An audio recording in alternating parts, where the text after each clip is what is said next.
अस्सलाम वालेकुम दोस्तों। Welcome to Ozo investment group Baku Azerbaijan से। दोस्तों, आज एक बहुत ही अहम टॉपिक पे ये वीडियो बनाने जा रहा हूँ। बाकू अज़रबैजान में प्रॉपर्टी खरीद कर आप रेज़िडेंसी कैसे हासिल कर सकते हैं। मैं अपना थोड़ा-सा इंट्रोडक्शन करवा देता हूँ कि मैं अज़रबैजान बाकू में कम से कम 21 साल से यहाँ पे काम पज़ीर हूँ, यानी 21 साल से मैं यहाँ पे रह रहा हूँ। तो वीडियो शुरू करने से पहले मैं अपने तमाम दोस्तों से रिक्वेस्ट करता हूँ, जिन्होंने अभी तक मेरे इस चैनल को सब्सक्राइब नहीं किया, वो सब्सक्राइब कर लें और बेल आइकन को क्लिक कर लें। तो दोस्तों, आइए वीडियो शुरू करता हूँ। आपको कितनी इन्वेस्टमेंट मिनिमम करनी है और क्या ये सेफ है और इसके नुकसानात क्या हैं? तो आइए मैं आपको इसकी स्टेप बाय स्टेप सारी डिटेल आपसे शेयर करता हूँ। तो सबसे पहले आपको 1 लाख मन्नात की प्रॉपर्टी बाइंग करनी है, इक्वल टू $60,000। यानी अगर आप 1 लाख मन्नात की प्रॉपर्टी बाइंग करते हैं तो आप एलिजिबल हैं अज़रबैजान में टीआरसी अप्लाई करने के लिए।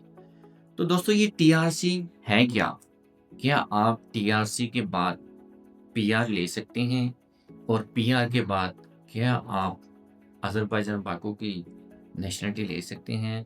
क्या आप अपना पासपोर्ट यहाँ का चेंज कर सकते हैं? तो मैं आपको स्टेप बाय स्टेप इन सब की डिटेल देता हूँ। तो सबसे पहले तो मैं आपको टीआरसी के बारे में बताता चलूँ कि आपको टीआरसी कैसे लेनी है। जब आप 1 लाख मनात की प्रॉपर्टी बाइंग करते हैं, चाहे वो कोई विला हो सकता है, चाहे वो ज़मीनी घर हो सकता है या वो फ्लाइट हो सकता है, इसका कोई मैटर नहीं करता। यानी आपको मिनिमम 1 लाख मनात की प्रॉपर्टी बाइंग करनी है। तो दोस्तों, जैसे ही आप प्रॉपर्टी बाइंग कर लेते हैं, तो इस प्रॉपर्टी बाइंग करने के बाद कुछ लीगल इश्यूज़ हैं। क्या आप जो प्रॉपर्टी खरीद रहे हैं, जिस लोकल आदमी से, क्या वो फॉरेनर के साथ एग्रीमेंट करता है? जी हाँ, आपको यहाँ का एक नोटियाट का एक इदारा है। आसान कीमत में भी नोटियाट होती हैं, नॉर्मल मोहल्लों में भी, यानी शहर में जगह-जगह पे नोटियाट के ऑफ़िस होते हैं। आप दोनों पार्टीज़ वहाँ जाती हैं। आप जिस बंदे से, यानी जिस आदमी से प्रॉपर्टी बाइंग कर रहे हैं, वो अपने घर के डॉक्यूमेंट्स से मतलब क्या है कि हमारे तो वहाँ पे रजिस्ट्री कहा जाता है, लेकिन यहाँ पे छारिश कहा जाता है। ये छारिश किस तरह की होती है, मैं स्क्रीन पे आपको दिखा दूँगा। तो ओनर अपनी छारिश लेके नोटियाट के ऑफिस में जाता है। वहाँ पे चेक करते हैं क्या ये किसी बैंक में रख के इसने कोई पैसे तो नहीं लिए हुए हैं? क्या इसके अंदर कोई लीगल इश्यूज़ तो नहीं है? वो नोटियाट में जो ऑफिसर बैठा होता है, वो पूरे डॉक्यूमेंट्स को चेक करता है। चेक करने के बाद वो आपको गो अहेड देता है कि जी, प्रॉपर्टी बिल्कुल सेफ है, सिक्योर है, आप इसको बाइंग कर सकते हैं। आपने वो कितने की बाइंग की है ओनर के साथ, आपकी कमिटमेंट यानी कितने की हुई है, 1 लाख से ऊपर भी हो सकती है। आप 1.5 लाख की बाइंग कर लें, आप 2 लाख की बाइंग कर लें, ये आप पे डिपेंड करता है। जैसे ही आप वो प्रॉपर्टी बाइंग करने के लिए, अच्छा, सबसे इम्पोर्टेंट, ये पैसे आपको कहाँ जमा कराने हैं?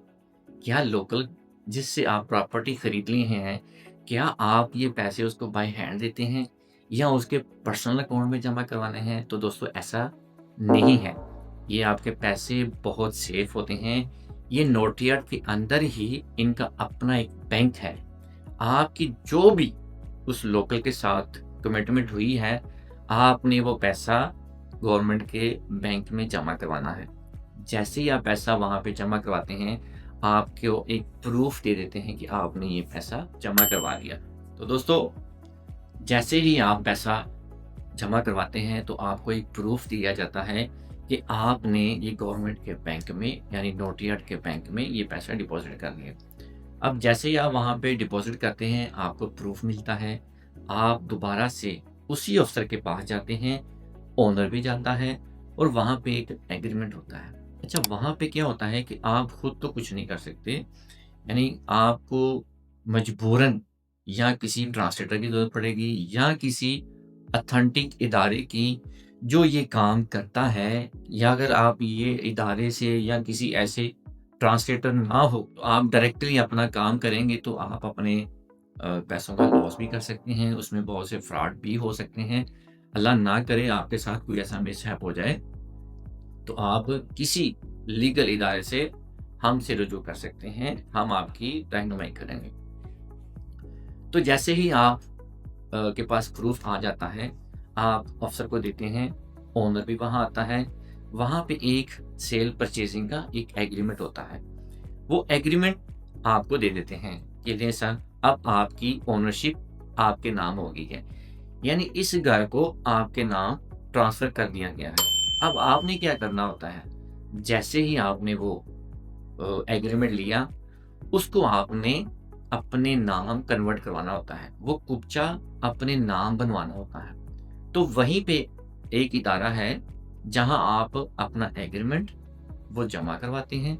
वो आपको विदिन 15 डेज़ में वो कुब्जा बन के आ जाता है। जैसे वो कुब्जा बन के आता है, तो वो आपके अपने नाम का होता है, और जब आपके नाम हो जाता है, उसके ऊपर स्क्वायर मीटर लिखे होते हैं, एड्रेस लिखा होता है, फलाँ टोटल उसके ऊपर हर चीज़ लिखी होती है। तो आप उसके मालिक हो जाते हैं फॉर लाइफ़ के लिए। अच्छा, ये कैसी मज़ेदार बात है कि आप जब तक अज़रबैजान में रहते हैं, आप उसकी बिहाफ़ पे अपनी टीआरसी ले सकते हैं।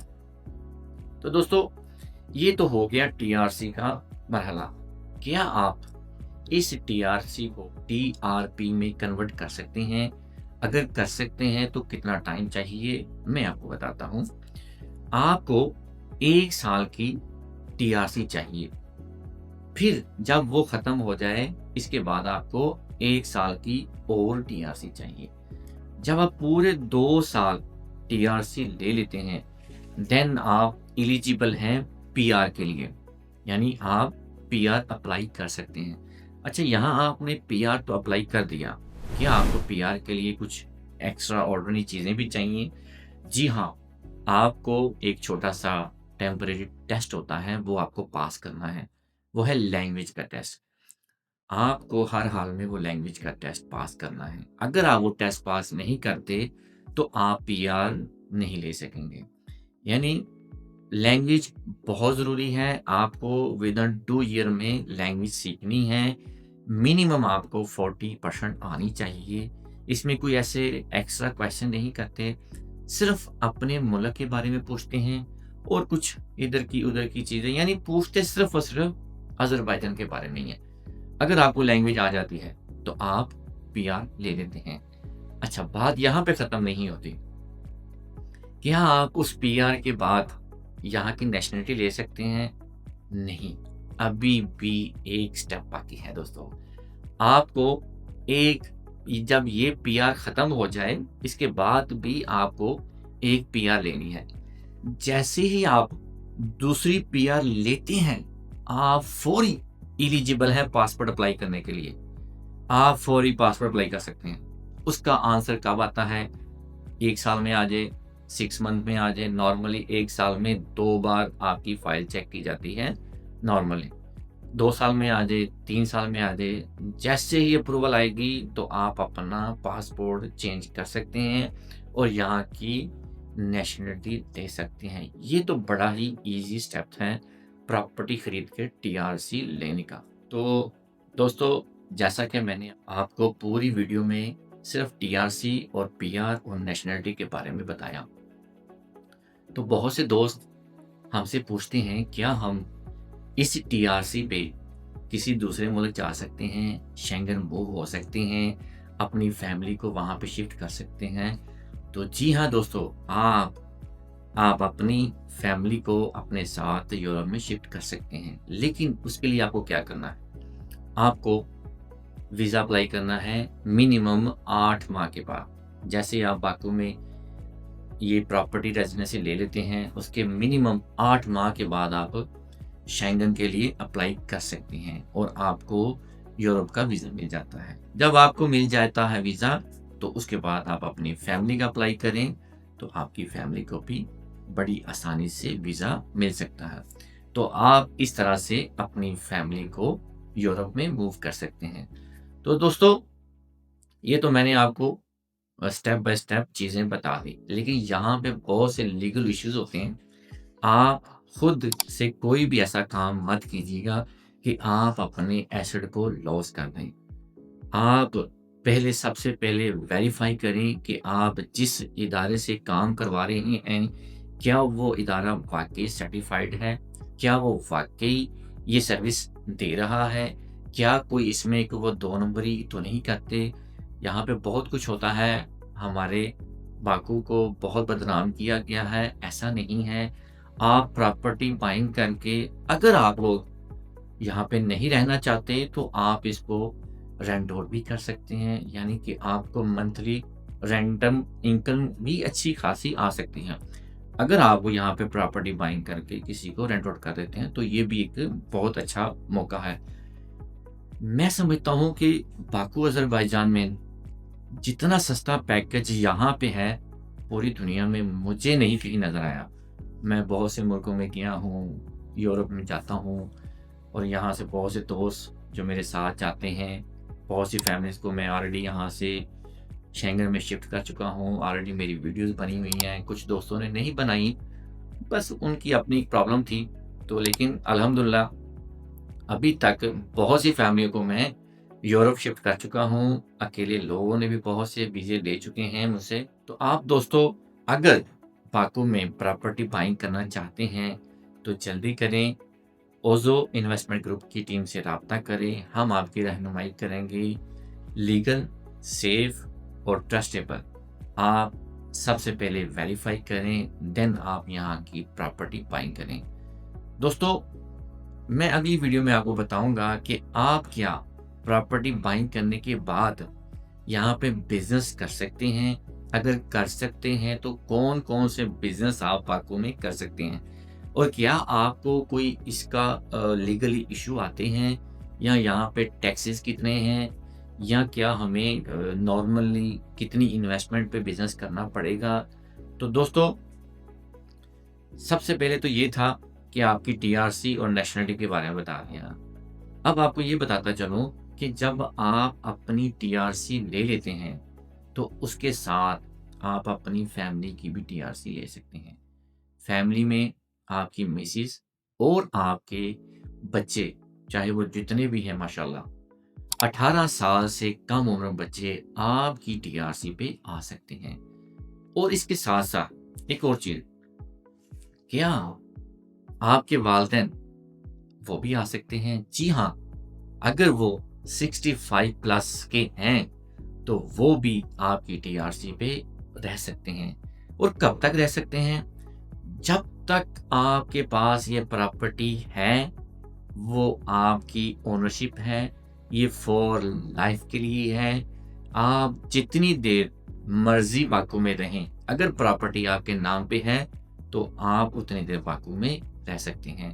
तो दोस्तों, वीडियो को ख़त्म करता हूँ। अगर आपको भी कोई ऐसी लीगल इन्फॉर्मेशन चाहिए और आपको सर्विस चाहिए, तो हमारा इदारा मौजूद है। Thank you. अल्लाह हाफ़िज़।